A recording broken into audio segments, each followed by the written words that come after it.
Welcome to our channel. The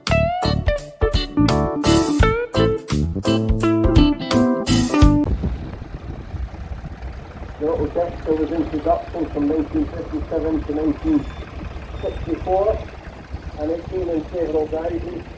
We improved it in 1958, and then in the early 60s we brought out a bigger, slightly bigger, more improved version, the Cupar Dexter. And in 1963 we changed the colour scheme to prepare the market for the new worldwide sport series, and they called them the new performance Super Dexters, and we also had a new performance Super Major as well. In 1964, Ford opened a brand new factory at Basildon in Essex, and at the same time they introduced the new range, the 1000 series Sportsman range, the S series, and that consisted of 2000, 6000, 4000 and the 5000. And these tractors were a brand new fanfare range to be launched, a large range of tractors launched to the marketplace. number one. And as you would expect with a brand new range, a brand new tractor, there was one or two teething problems, but they got them ironed out, and then they introduced the Y series, the Sport series in 1968. And then in 1975, we upgraded them again to the 600 series. So we have 600 in the mix. And this series started the time when the safety cars came into being. And you'll see the first tractor has support for some of the bigger tractors. As the 1970s went on, the demand for power increased. Four-wheel drive was an option that became more and more popular. But then you had tractors like the 7710 came out in the early 80s. It had a flat deck cab and a four-wheel drive. Six-cylinder engine, so plenty of power and plenty of range of tractors. Ford also had developed a very successful range of industrial tractors, as you can see by this yellow Ford 5450, or 545P industrial highway tractor in the yellow ring, and then a little Ford self-plated amenity tractor. Like all the manufacturers, the amenity market has become very popular, whether it's councils using tractors for looking after parks, golf courses, or even just private individuals with properties that have colours or classic case of badge engineering.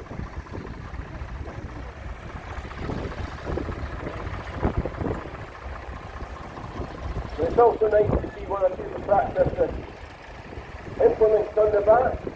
There's a tractor, a little Ford Dexter here with a strapped in, getting the driver.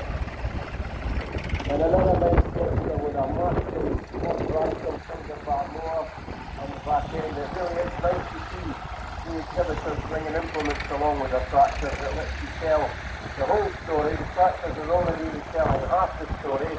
The implements in the back can tell you the full story. So the finger bar mower here, the cutter bar, will be let down off its transport position. The guards come off the finger and the cutter proper base. So this is storage. You're getting ready to go to work, cutting the hay off.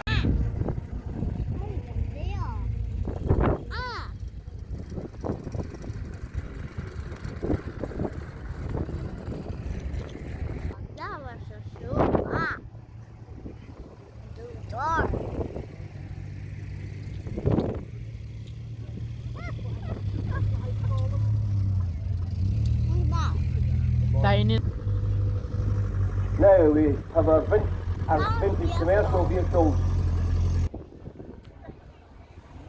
Can we see the Lost in 7 van?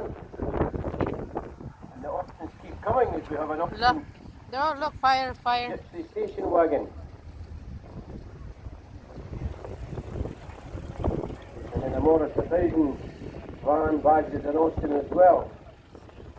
And then we move on to the Land Rover, Series 2 Land Rover wheelbase pickup. Mr. Bin. And then 2 Land Rover base fire engines as well, which is great to see. One of them, the Lucas Fire Service, would be a factory fire tender from Lucas. A much more modern Land Rover Defender. Of course, Land Rover have launched the new Defenders now on the road, and look up.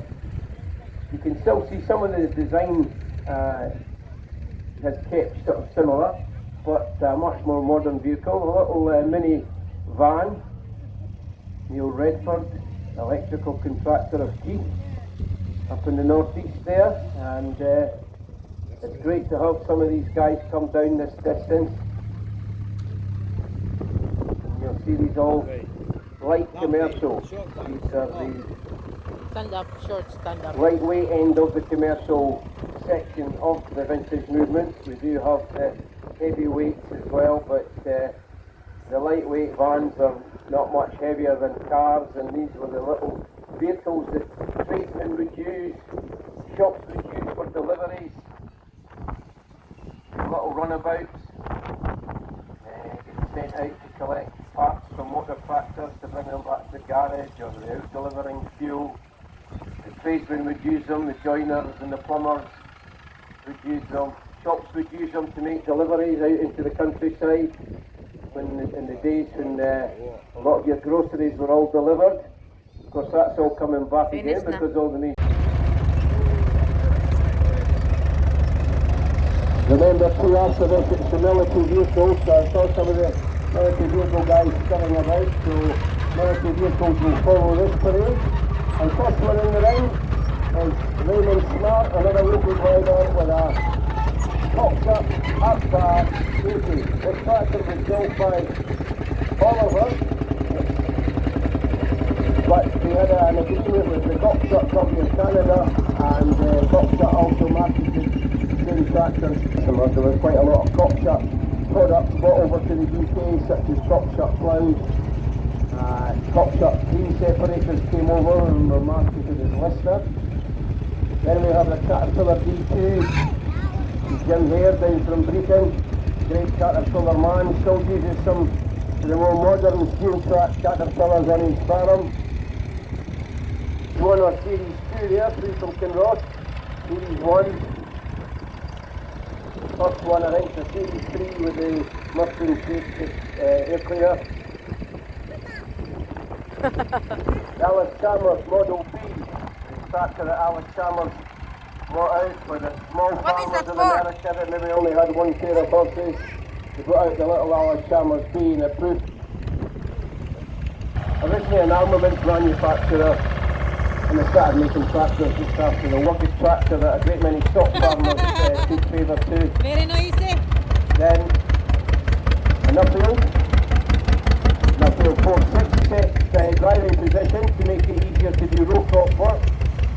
And the Nuffield tractor, when it first came out in 1948, was a very, very modernly radical tractor.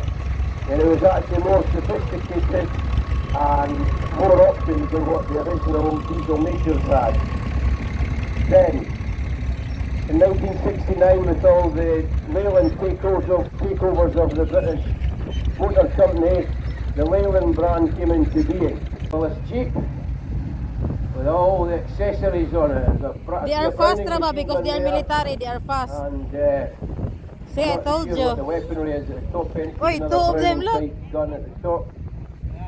But that's fully on the, and these are fantastic vehicles. The American government through a tender for a general purpose vehicle that has four-wheel drive, high clearance. Lot ang pinigiran. All terrain. Wow, look at that. 6 payloads for the side. You get 4 people in there, maybe more if you need to. Tractors on the bonnet at the front. They were general purpose vehicles and they were starting to cheap, hence the name. Now we have the light half track. Great many of these saw action in Normandy. They were able to go on the beaches at Omaha and Utah. Some of them were basically troop carriers or provision carriers, have a little trailer behind them, and Some of them would maybe have a ring-mounted machine gun up top. Well, they were very, very useful vehicles. Then, scimitar tank. This is a post-war British armoured that's vehicle, capable of high speeds over rough terrain. You'll see the armament above the driver at the hatch there. Then we have the general purpose wartime truck. Soft-skinned vehicle used for transporting goods from up to the front line, keeping the troops supplied. These type of vehicles would be used on the Red Ball Run from the beaches in Normandy right across France, right up into Belgium. The Allied very quick, advance they're was finished slowed now, down look. because the supply line became too long.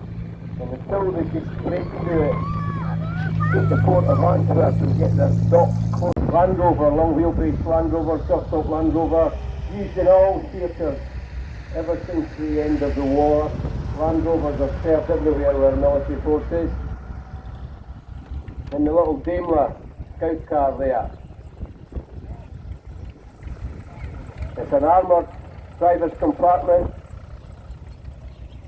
four-wheel drive vehicle that could be used on reconnaissance duties. A very, very useful vehicle indeed.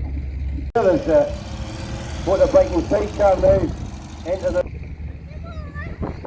But again, motorcycles were very important part of wartime.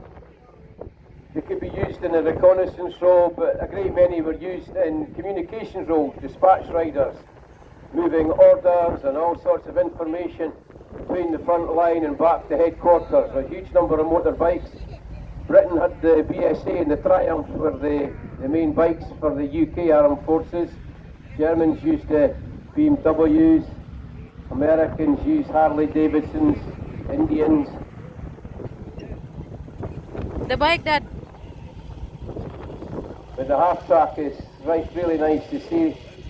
Relatively rare up the neck of the woods, so it's nice to see this one along here today.